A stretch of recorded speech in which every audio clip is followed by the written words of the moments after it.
আসসালামু আলাইকুম। আশা করি ইনশাআল্লাহ সবাই অনেক ভালো আছেন।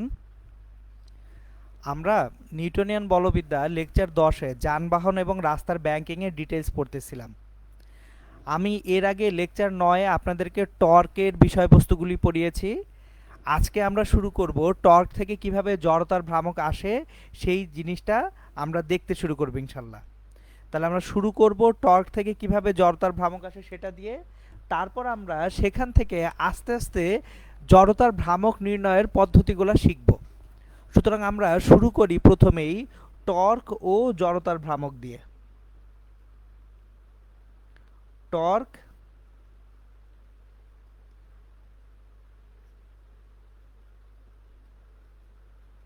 ও জড়তার ভ্রামক।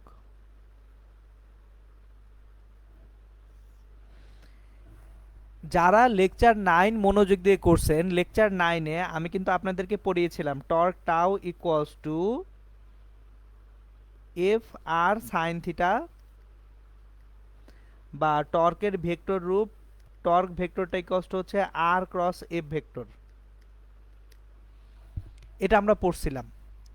এখন এখানে এই যে জড়তার ভ্রামকটা যে আছে, এই জড়তার ভ্রামক বা মোমেন্ট অফ ইনার্শিয়া এটা কি জিনিস সেটা আমরা একটু দেখে নিই আগে।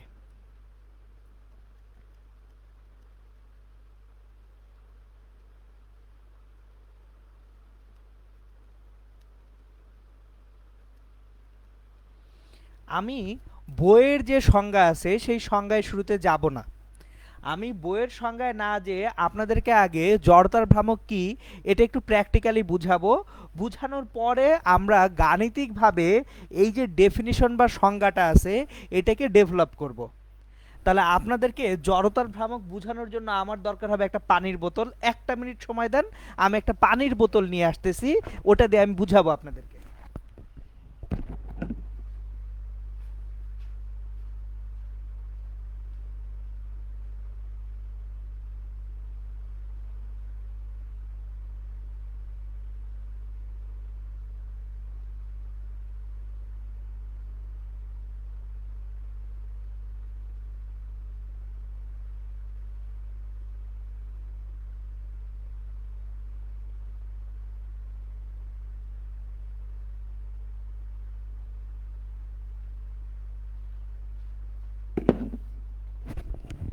আচ্ছা, আমি জড়তার ভ্রামকটা বোঝানোর জন্য আপনাদেরকে এখন একটা এক্সাম্পল দিব।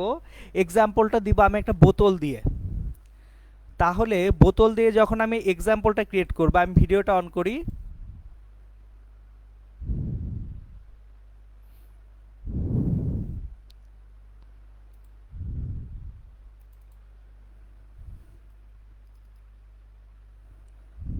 জি, দেখেন আমি আপনাদেরকে এখন জড়তার ভ্রামক বোঝানোর জন্য এই যে দেখেন আমার হাতে একটা বোতল আছে। এই বোতলটা আমি যদি বোতলটাকে এক্স অক্ষ বরাবর সরাই, এক্স অক্ষ বরাবর যখন সরাতে যাব, যখন সরণ হবে, সরণের সময় ত্বরণ ক্রিয়েট করার জন্য কে বাধা দেয়? ভর। ভর বা বস্তুর জড়তা বস্তুটাকে সরতে বাধা দেয়। আবার বস্তুটা যখন গতিশীল অবস্থায় থাকবে তখন একে থামাতে গেলেও ভর কি করবে? একে বাধা দিবে। কিন্তু যখন আমি বস্তুটাকে ঘুরাবো, আমি সরাবো না, এখন ধরেন বস্তুটাকে ঘুরাবো, এই যে এইভাবে ঘুরাবো, যখন ঘুরাচ্ছি তখন কিন্তু একটা জিনিস খেয়াল করেন, এই যে মাঝখানে ধরে ঘুরানোটা অনেক সহজ, কিন্তু এক পাশে ধরে যদি ঘুরাতে যান, যে এক পাশে এইভাবে ধরে ঘুরাবেন, খুব কষ্টকর ব্যাপার হয়ে যাবে। আপনারা বাসায় প্রত্যেকেই একটা হাফ লিটারের পানির বোতলে পানি পূর্ণ করে মাঝখানে ধরে ঘুরানোর চেষ্টা করবেন, যে মাঝখানে ধরে ঘুরাতে গেলে জিনিসটা খুব বেশি কঠিন লাগছে না। কিন্তু আপনি যদি বোতলের এক পাশে ধরে তারপর এইভাবে ঘুরাতে যান, দেখবেন জান খারাপ হয়ে যাবে। সুতরাং তাহলে একটা পানির বোতলকে, পানিপূর্ণ বোতলকে এক পাশে ধরে ঘুরানো খুব কঠিন, কিন্তু মাঝখানে ধরে ঘুরানোটা খুব সহজ। কেন? এটাই আমরা এখন একটু দেখব, যে যখন আমরা ঘূর্ণন নিয়ে কাজ করছি তখন অ্যাকচুয়ালি শুধুমাত্র ভরটা কাজ করে না, ভরের পাশাপাশি ব্যাসার্ধটাও একটা ফ্যাক্টর হয়ে যায়। সো আমি যদি বস্তুটাকে সরাতে যেতাম, সো যখন বল দিচ্ছি, ধরেন এখানে বল দিচ্ছি, ভর কাজ করতেছে, আমার এখানে বল দিচ্ছি, তাও ভরই কাজ করতেছে, ভরটা কিন্তু চেঞ্জ হচ্ছে না, একই ভরের জন্যই আমার প্রযুক্ত বল থাকতেছে। কিন্তু যখন ঘোরাতে যাচ্ছি, কোথায় দিয়ে ঘোরাবো? আমি কি বস্তুর মাঝখানে ধরে ঘোরাবো নাকি বস্তুর এক পাশে ধরে ঘোরাবো? এটা খুব ইম্পর্টেন্ট একটা ইস্যু। সুতরাং একটা বস্তুকে আপনি যখন ঘোরাতে যাবেন, ঘূর্ণনটা কার সাপেক্ষে হবে, কিসের সাপেক্ষে হবে, এটা খুবই গুরুত্বপূর্ণ। সুতরাং আমরা তাহলে এইটা মাথায় রাখবো, ঘূর্ণন গতির ক্ষেত্রে শুধুমাত্র ভর নয়, ভরের পাশাপাশি অন্য আরেকটা রাশিও কাজ করে। এখন ভরের পাশাপাশি অন্য যে রাশিটা কাজ করে সেটা হচ্ছে ব্যাসার্ধ। এখন ভর এবং ব্যাসার্ধের কম্বিনেশন বা সমন্বয়ে যেটা আসে সেটা হচ্ছে জড়তার ভ্রামক।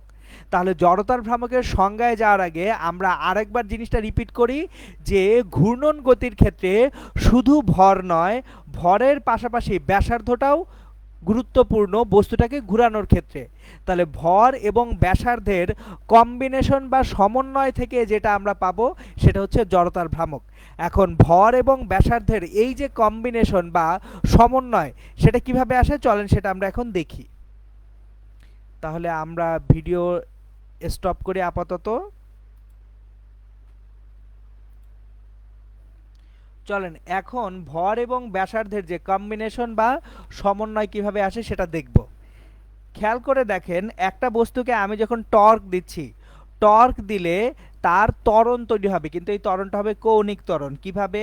দেখেন, আমরা যখন বল দেই F equals to M A, বল দিলে রৈখিক ত্বরণ তৈরি হয়। এফ হচ্ছে বল, এম হচ্ছে ভর,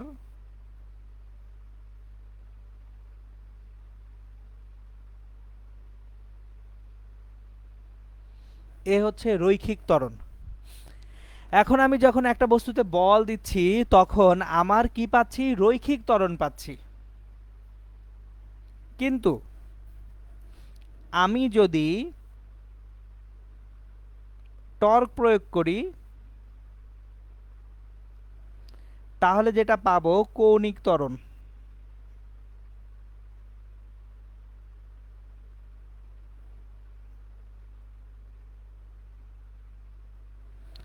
রৈখিক বেগের বেলায় আমরা সরাসরি রৈখিক ত্বরণ পাবো, আর কৌণিক বেগের বেলায় আমরা কি পাবো? কৌণিক ত্বরণ পাবো। এখন ধরেন একটা বস্তুকে আপনি ঘোরাতে চান, কোনো একটা বস্তুকে আপনি ঘোরাতে যাচ্ছেন, এই যে একটা বস্তু, এটাকে আপনি ঘোরাতে চান। ঘোরানোর জন্য আপনি তো সমগ্র বলটাই কিভাবে দিবেন? লম্বভাবে দিবেন। আপনি শুধুমাত্র ঘোরাতে চান, তাহলে ঘোরানোর জন্য কোন উপাংশ কাজ করে? উলম্ব উপাংশ কাজ করে। এটা আমি গত ক্লাসে লেকচার ৯ এটা আমি বিস্তারিত আলোচনা করেছি। তাহলে দেখেন, বস্তুটাকে ঘোরানোর জন্য যদি আমার উলম্ব বল কাজ করে, আমি পুরো বলটা দিলাম উলম্বভাবে, এফ, দূরত্ব আর, তাহলে torque tau equals to F R sine 90 degree. কিন্তু টর্ক টাউ সমান আই আলফা এফ আর। এখন এফ সমান এম এ, আবার এ সমান আলফা আর। তাহলে দেখেন, আই আলফা সমান এম আলফা আর স্কোয়ার হচ্ছে, আর আই সমান হচ্ছে এম আর স্কোয়ার। তার মানে এম ভরের একটা বস্তুকে যদি আমি আর ব্যাসার্ধের বৃত্তাকার পথে ঘোরাতে চাই, তার জড়তার ভ্রামক হবে কি? এম ইন্টু আর স্কোয়ার। সুতরাং এখান থেকে আমরা এখন জড়তার ভ্রামকের সংজ্ঞা পাচ্ছি। তাহলে জড়তার ভ্রামক বা মোমেন্ট অফ ইনারশিয়ার সংজ্ঞা: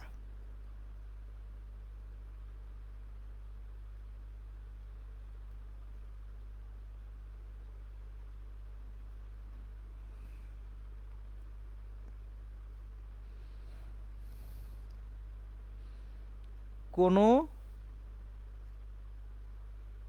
বিন্দুকে কেন্দ্র করে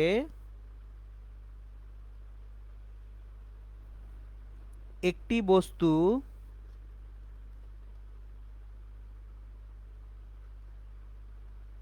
ঘুরতে থাকলে বস্তুর ভর এবং ব্যাসার্ধের বর্গের গুণফলকে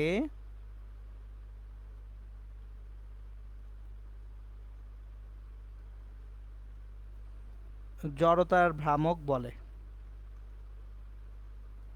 তাহলে জড়তার ভ্রামক I equals to M R square, এটা হচ্ছে একেবারে ইন জেনারেল বা সাধারণ সূত্র। তাহলে আমরা এই যে জড়তার ভ্রামক আই সমান এম আর স্কোয়ার পাচ্ছি, এইটার একটু প্রয়োগ দেখে ফেলে একটা ম্যাথে। চলেন আমরা একটা ম্যাথ করি। প্রথমে একটা ম্যাথ করি। কোশ্চেন,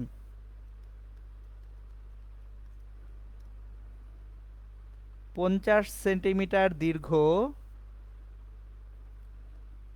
একটি সুতার মাথায়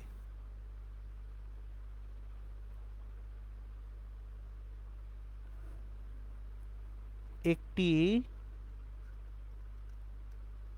200 গ্রাম ভরের বস্তুকে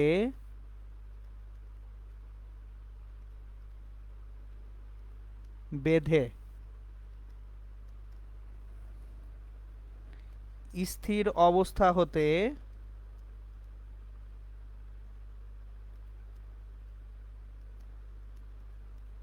30 সেকেন্ড সময়ে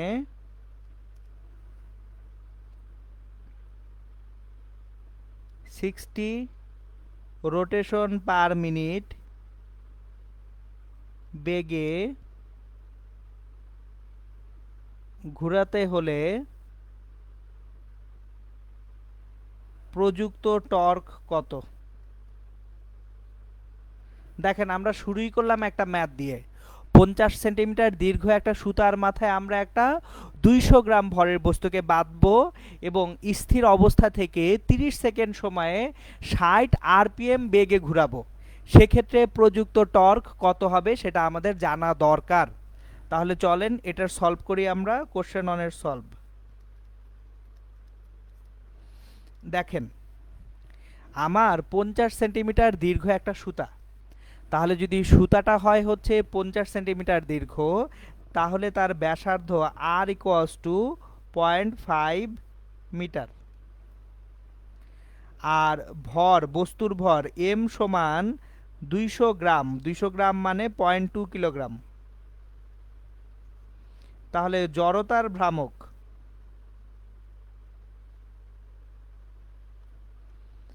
আই সমান এম আর স্কোয়ার। এম হচ্ছে 0.2 কিলোগ্রাম, আর স্কোয়ার 0.5 হোল স্কোয়ার। তাহলে জড়তার ভ্রামকের একক দেখেন কিলোগ্রাম মিটার স্কোয়ার। তাহলে 0.2কে 0.5 স্কোয়ার দিয়ে যদি আমরা গুণ করি, 0.2 into 0.5 square 0.05 kilogram metre square. এটা আমরা কি পাচ্ছি? জড়তার ভ্রামক পাচ্ছি। এখন খেয়াল করেন, এই যে জড়তার ভ্রামকটা আমরা পেলাম, এই জড়তার ভ্রামকটাকে আমরা ব্যবহার করে টর্ক টাউ সমান আই আলফা ব্যবহার বের করতে পারি। এখন প্রশ্ন হচ্ছে, আমরা কি আলফা জানি? আলফা এখনো জানি না, কিন্তু আলফা কিন্তু বের করা যাবে। কিভাবে আলফা বের করা যাবে দেখেন। আলফা ইকুয়ালস টু শেষ কৌণিক বেগ মাইনাস আদি কৌণিক বেগ ডিভাইডেড বাই সময় টি। তাহলে আদি কৌণিক বেগ ওমেগা 0 কত? 0 রেডিয়ান পার সেকেন্ড। শেষ কৌণিক বেগ ওমেগা কত? দেখেন, শেষ কৌণিক বেগ ওমেগা ইকুয়ালস টু 60 আরপিএম বেগে ঘোরানো হচ্ছে। তাহলে ওমেগা হচ্ছে 60 আরপিএম।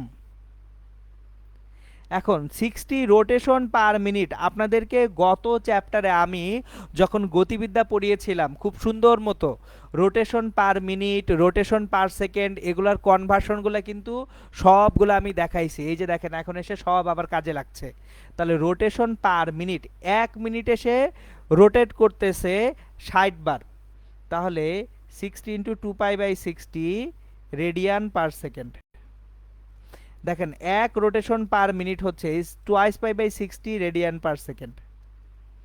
তাহলে আমার 2π রেডিয়ান পার সেকেন্ড, এটা হচ্ছে ওমেগা।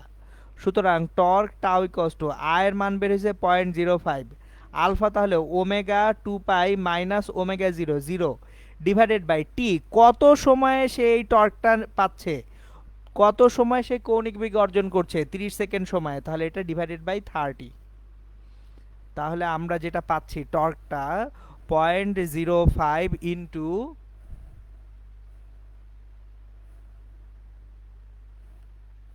সরি একটা মিনিট, ফেসবুকে যারা আছেন একটু, আমার নেট ট্রাবল দিচ্ছে, ইন্নালিল্লাহ।